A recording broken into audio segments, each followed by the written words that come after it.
అసలు వీడెవడు, ఏం చేసుంటాడు? వీళ్ళు ఖర్చు పెట్టి మరీ వీడి కటౌట్ ఎందుకు తగలబెడుతున్నారు? ఇలాంటి కన్ఫ్యూషన్స్తో మీ బ్రెయిన్ని స్ట్రెయిన్ చేయకండి.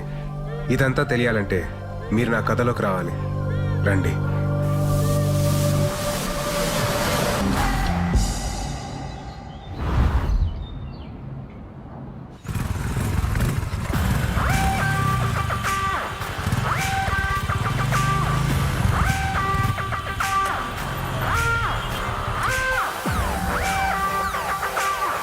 विराटाया, hey guys, विराटाया, विराटाया.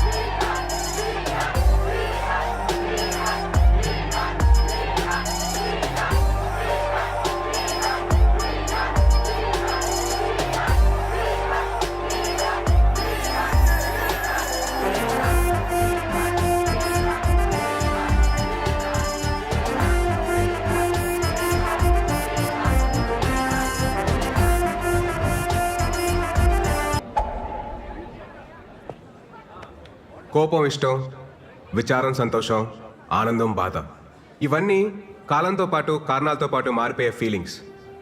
అలాగే ప్రేమ అనేది కూడా ఒక ఫీలింగేగా. మారదని గ్యారంటీ ఏంటి? నేను ఇక్కడికి వెళ్ళొచ్చా, ఇది చెయ్యొచ్చా, ఇది తాగొచ్చా, ఇది తినొచ్చా అని మా అమ్మనే అడగను. అలాంటిది ఒక కమిటెడ్ రిలేషన్షిప్ లో ఉంటే ఇది చెయ్యొచ్చా బేబీ, ఇది తాగొచ్చా బేబీ, ఇది తినొచ్చా బేబీ అని చెప్పి ఏంటి దౌర్జన్యం, ఏంటి దుర్మార్గం? I bloody condemn it. మిమ్మల్ని అందరినీ చూస్తుంటే నాకు ఇంగ్లీష్ లో ఒక సేయింగ్ గుర్తొస్తుంది. Behind every successful man there is a woman అన్నారు. గర్ల్స్, దీన్ని మీరు తిప్పి ఆలోచించుకోండి. అలాగే for every unsuccessful man there is also a women. గుర్తించాల్సిన విషయం ఏంటంటే మన దేశంలో సక్సెస్ఫుల్ మెన్ కంటే అన్సక్సెస్ఫుల్ మెన్ ఎక్కువ మంది ఉన్నారు. మన కాన్స్టిట్యూషన్ మనకి స్వేచ్ఛగా బతకమని కొన్ని ఫండమెంటల్ రైట్స్ ఇచ్చింది. వాటిని మనం ఈ ప్రేమ, పెళ్లి అనే కమిటెడ్ రిలేషన్షిప్స్ తో నాశనం చేస్తున్నాం. We are losing our damn rights. మనం ఒక కమిటెడ్ రిలేషన్షిప్ లోకి వెళ్తున్నామంటే ఎదుటి వారికి మనల్ని హర్ట్ చేయమని పర్మిషన్ ఇచ్చినట్టే. It's a fact. మీరంతా అనుకోవచ్చు నాకైతే ఫ్లాష్ బ్యాక్ లో ఒక లవ్ స్టోరీ ఉందని, తనకి బ్రేకప్ అయిందని. అలాంటిది ఏమీ లేదు my dear brothers and sisters. అంత ఈ మహానుభావుల బోధన. మీకు ఇంకా నేను ఎందుకు రిలేషన్షిప్స్ వద్దంటున్నానో మీకు అర్థం అవ్వాలంటే నేను కలెక్ట్ చేసిన ఈ నాలెడ్జ్ తో 108 శ్లోకాల ఈ పుస్తకం రాశాను. ఇది కేవలం పుస్తకం కాదు my dear brothers and sisters. ఇది మన జీవితం. మన గోల్ ఏంటి? మన అజెండా ఏంటి? ఫైనలీ మన స్లోగన్ ఏంటి? సోలో బతికే సో బెటర్. ఏంటండి ఇవి అన్ని పుచ్చులు తెచ్చారు? కాస్త చూసుకొని నేవచ్చు కదా. అసలు ఎలా ఉండాలి ఇతోని? అరే ఎన్నిసార్లు చెప్పాలి మీకు అసలు? అమ్మా, పోతా పోతా దీన్ని నా గంట కట్టి నీతో పాటు నా మనశ్శాంతిని కూడా తీసిపోయావు కదా. నువ్వు హ్యాపీయే కదా? నువ్వు అక్కడ బానే ఉన్నావుగా? బానే ఉన్నావుగా? మాయా, నువ్వు వచ్చిన ఇన్స్పిరేషన్ తోటి మన ఫిలాసఫీ నెక్స్ట్ లెవెల్కి వెళ్ళిపోయింది మాయా. సూపర్.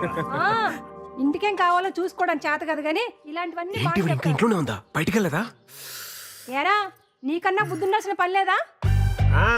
నాకు బుద్ధి లేదు కనుక కనీసం ఈయనన్నా జాగ్రత్త పడమని చెప్తున్నా. ఈ నస రోజు ఉండేది కానీ మనోళ్ళు వచ్చారా? వచ్చారు మాయా. పెళ్ళొద్దురా అని మొత్తుకున్నాను అన్నాడు. ఎలా ఉండేవాడు? మంచి ఏజ్ బాయ్ లాగా ఉండేవాడు. 3 ముళ్ళు పడగానే ఓల్డ్ ఏజ్ బాయ్ లా తయారయ్యాడు.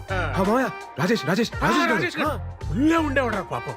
అది చూస్తే ఎలా ఉండేది? పెళ్లి చేసుకున్నాడు, ఆ తర్వాత కాన్ఫిడెన్స్ పోయింది. ఎవడి మాట ఇండేది లేదు. ఒక రకమైన డిప్రెషన్ లో చెప్పచ్చు కదా. చూసుకోవచ్చుగా. చూసుకోవచ్చా? ఇంకా చూసుకునేది? చూసుకోవడానికి ఏముండదు ఇంతే.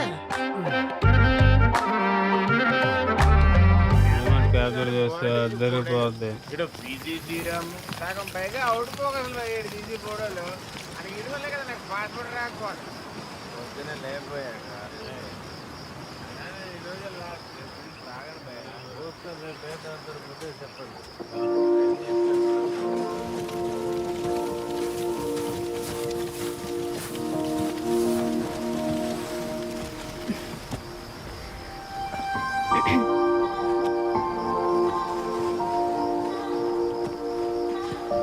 ఏయ్, ఏంటిది?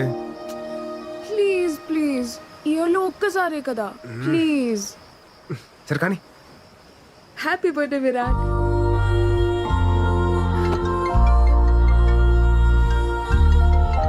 హలో. హ్యాపీ బర్త్డే నాన్న. థ్యాంక్స్ అమ్మా. నాన్న మాట్లాడతారు. ఉంటానమ్మా, బాయ్. Virat happy birthday.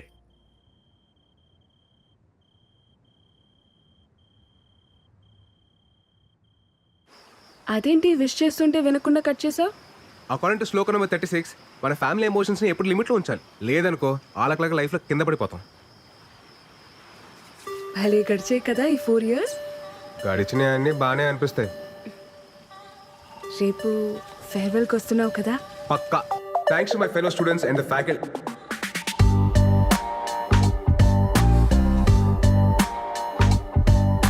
నేను వెళ్ళిపోతుంది కేవలం మన కాలేజ్ నుంచి, మన ఐడియాలజీ నుంచి కాదు. ఫ్యూచర్ లో నేను పెళ్లి చేసుకున్న రోజు, ఆ రోజు నిజంగా మనం విడిపోయినట్టు.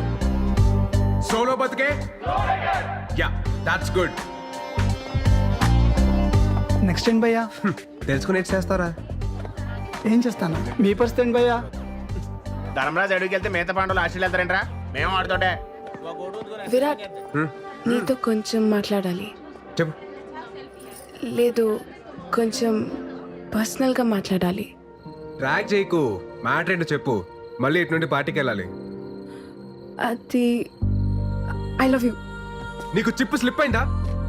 అసలు ఏం మాట్లాడుతున్నావు? ఎందుకు వచ్చింది నీకు ఈ పోయే కాలం? ఇన్ని సంవత్సరాలు నీతో ట్రావెల్ చేశా. నీ కంపెనీ, నీ స్టైల్, నీ మాటలు, టోటల్గా నువ్వు నాకు చాలా ఇష్టం. అందుకే నువ్వు నాకు పూర్తిగా సొంతం కావాలనిపిస్తుంది. వెంటిలేషన్ బాగుంది, వాస్తు కలిసి వచ్చినంత మాత్రాన అద్దెలు సొంతేలు కాదు. నేను కూడా అంతే. తర్వాత చెప్తాను, ఇంకొంచెం ఆలోచించుకొని చెప్తాను. అలాంటి ఉప్మా కబుర్లు నేను చెప్పను. బట్ నీకు మంచి ఆఫర్ ఇస్తాను. నీకు మరీ నా మీదంత మోజుంది కాబట్టి, అదే నీ భాషలో లవ్. నా ఫ్రెండ్ ఫ్లాట్ అడ్రస్ ఇస్తాను. ఈ నైట్ అంతా మంచి మెమరీస్ క్రియేట్ చేసుకుందాం. వెళ్దామా? ఏంటంటో? ఇప్పుడు నేను లవ్ వేస్తుంటే వద్దంటున్నావు. రేపు నీకు కావాలనిపించినప్పుడు అది దొరక్కపోతే అప్పుడు నీకు అర్థమవుతుంది నా పెయిన్. Happy farewell darling.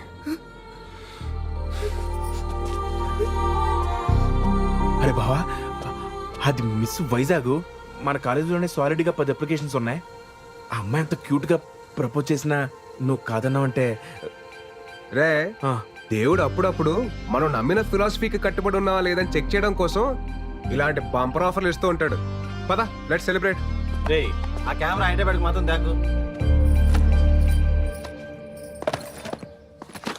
ఎందుకు ఇవన్నీ తీసేయ్. రే ఒరేయ్, వైజాగ్లో ఉంటేనే సరిగ్గా ఇంటికి రావు. హైదరాబాద్ వెళ్ళిపోతున్నావు. అప్పుడప్పుడైనా ఫోన్ చేస్తూ ఉండరా. అమ్మా, వెళ్ళే ముందు నష్టపెట్టకు.